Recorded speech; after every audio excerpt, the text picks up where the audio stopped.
Good morning. First of all, I am very pleased to welcome my good friend, Prime Minister Xavier Bettel, to the European Parliament. Dear Xavier, a little over a year ago, I was in Luxembourg, one of the first, if not the first countries I visited as President of the European Parliament. And I did so because located at the very heart of Europe, and with such a multicultural and multilingual landscape, your country perfectly represents the diversity and openness that we as Europeans are so proud of.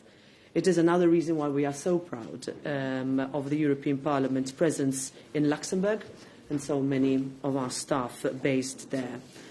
Today we discussed Russia's invasion of Ukraine and the support of the European Union. Luxembourg was, together with the European Parliament, one of the first member states supporting the granting of candidate status to Ukraine.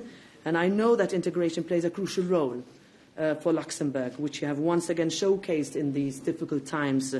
Luxembourg has welcomed more than 5,000 Ukrainians who are now living under provisional protection in your country. And when we talk about support, about unity and values, you are showing that there are no big or small countries. Solidarity does not depend on size or population. It just depends on the will of those who are ready to stand up for the foundations that underpin our EU project. We also spoke about the need to engage young people, to help them recapture the sense of hope and belief in Europe. We underlined the need to build trust of our Union, of this Parliament, to keep listening, to keep explaining, and crucially, to keep delivering for Europe and for our democracies. And for this, we need people to engage, to speak up, to debate, to vote. So, dear Prime Minister Bettel, thank you very much, or as you would say in Luxembourg, Vilmort merci, for your vision and for your commitment for the EU and with Ukraine. The floor is yours. Grazie, like you would say in Malta.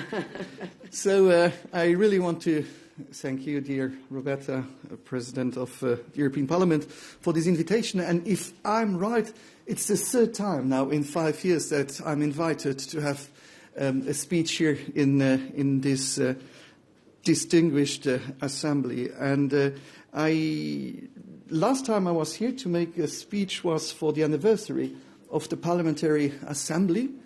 And for me, this assembly is a strong stance on the protection of the rule of law, of the protection of minorities, on fundamental rights, and always to remind leaders very often about this backbone of the European Union. And I know, and I want to excuse officially to my team, they prepared a whole speech about the anniversary, and you just showed me, to explain, you showed a video with Simone Veil for this anniversary. And for me, to see Simone Veil in this assembly is what is Europe. A woman, she was deported. She was in a concentration camp because she was Jewish. She was tattooed with a number. She did, during a political career, enormous steps for women's rights.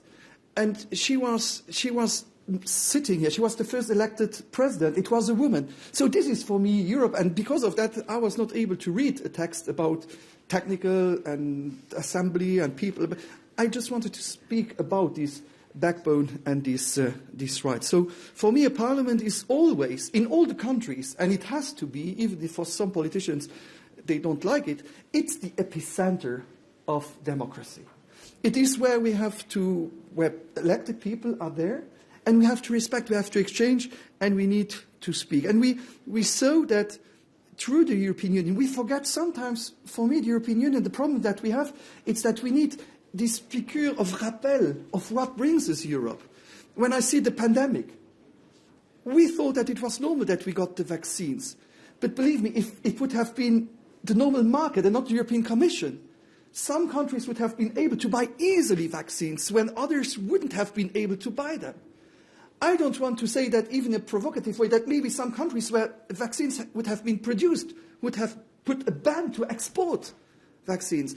And through the European Commission, through Europe, we were able to deliver the same day the vaccines in 27 countries.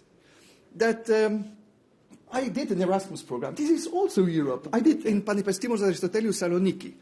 That's all my Greek. The fact is, but I realized what is not Europe when you have neighbors where you had to clean your car, where you had to pay a fee to get in other countries to clean the car, when borders were closed, where military were standing. This is what I lived during my students' time. And coming from Luxembourg, where usually we call it Zufchen or Sterpenisch, which are at the period when you took a train tickets to the borders, young people don't even know that there were borders. Young generations, they just know the euros. Remind your phone when you were traveling. Usually when you just open your phone, you got the message, your data is full. No money left. No more. And this is, Europe brought us so many things, and usually we forgot. And that was the strength of the European Union, is our unity. We showed it with the vaccines. We showed it with Ukraine. We show it that together we are stronger when we are able to take common decisions and stand together. Some people would love us to be less united, because a not united Europe would be weak Europe. And united Europe is a strong Europe. And so we see it that the humanitarian, military and economic weight has demonstrated in the Ukraine. The fact that we have a geopolitical, we are such an important actor. When we speak about common goals, and now for the moment, this is human, but crises push away crisis. We don't speak that much anymore about the climate crisis in some countries for the moment. It has been put on the agenda behind, which is still a main priority. If we want to give a legacy to the next generation, which will be that we want at least that they have the same quality of life, this quality of life we enjoy. And we cannot say, après nous, le déluge. So it is so important to show the importance of common goals. We have celebrated the 30th anniversary also of the common market. We just complain without forgetting all the jobs created, all the economic growth created through the internal market. I believe that we together have to continue to fight for these values, for a green transition, for a fair transition, to be this partner, respected also on international way, and allow me to, I would say it also inside, and not to have the reflex to close ourselves, to close our borders, to try that to be closed is an answer. Europe was always the most successful when Europe was open. Schengen is a success. The internal market is a success, and we should not forget that being open was the success of this European Union. And for me, I'm lucky. I grew up without a war and without a wall. But in this European Union today, we have countries who live behind an iron curtain. And I would be ashamed if the answer of migration means to build new walls. For me, the European Union was to take away walls and not to buy new walls. And we build walls, and we think this is the solution, because this means that everybody will have to take boats, because this will be the only possibility then to try to get to Europe, which is the most dangerous way, instead of trying to find common solutions, and that we have a system that's working, instead of just trying to not have a rules, but to protect Europe, because usually you protect from a danger. And for me, we have to see how we can find solutions, not see everything as a danger, and to have walls or fences sponsored by the European Union would be a shame. As I told you before, for me, the European Union was to take away walls, to have peace, and not to build walls and trying to be divided. Sorry, and thank you so much for inviting me. You know there is always a risk when you invite me that I come. Again, you have the proof today. Next time. So next time, I hope so, because we have elections in October, so I hope that I can come again. But it's a pleasure for me to be here, because I belong to this, what we know as diversity, what we mean by being like we are, and I feel well, because I know that this is something we continue to defend. Grazie. Thank you. question. Yeah. Yes, a question from Luxembourg. Good morning, good Mittag. I have a question that's related to Luxembourg and to the European Parliament, to the President and to the Prime Minister. Yesterday you announced new sanctions against a Luxembourgish MEP, Monica Semedo, 5 months after the committee that's in charge of complaints filed its report. What took you so long to take the decision, and why did you choose yesterday for the announcement? Well, that would be my question. First of all, I refer you to the announcement that was made in plenary. Various steps always need to be taken in sensitive cases such as this, and because, in fact, of the sensitivity of that case, that is all the comment that I can give on this matter. To the Prime Minister, you were the one actually who attracted Monica Semedo into politics almost 5 years ago. Do you regret that you have done that today? And what's your comment on the fact that she has been sanctioned for the second time? And I have a tiny little another question.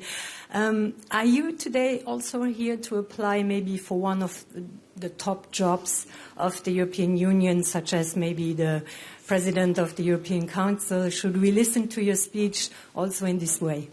Thank you. So I will start with the second question. No. I told you before, I will be very happy if I'm invited next year again to have a speech here as a Luxembourgish Prime Minister. So I want to run for being the Prime Minister of my country. This will be in 6 months, and I hope that the voters will give me the opportunity and the honor to continue to be the Prime Minister of my country. On the first question is, I have to tell you, every act of harassment has to be punished, if it's someone I know or not. This has been done by the President of the European Parliament, and I think I have to condemn the behavior for anyone causing harassment should be condemned, but this is a decision of the European Parliament, and I respect it. But I strongly condemned harassment. I strongly, because the consequences can be disastrous. Hello, good morning. My first question is for you, Mr. Prime Minister. You have a diverse community in your country, a big Portuguese community, and they are a good example of integration. What kind of ideas do you share with your colleagues? And my second question is for you, Madam President. You are being really active since the beginning of your term and giving more focus to the European Parliament. What can the heads of governments expect for you? And you discussed that you talk about Ukraine. Did you discuss what the President of Brazil, Lula da Silva, said regarding this issue? Thank you so much. So first of all, on the second part of your question, we focused on the prominent role that Luxembourg has played in welcoming and always being a country that has, let's say, for us, Schengen is synonymous with Luxembourg. I also belong to the Erasmus generation, and it was that program that gave the possibility for a generation like mine to look at countries like Luxembourg as the model which I wanted to see for my country. I come from an island. Luxembourg is not an island, but we are countries that are extremely pro-European and ones that have always put faith in the generation that comes after us, which is why the decisions we take today will matter for who will decide to vote for this European Parliament next year and who will decide as to the direction that their countries will take. That was a part of a focus of our conversation. The activity of mine as President of this Parliament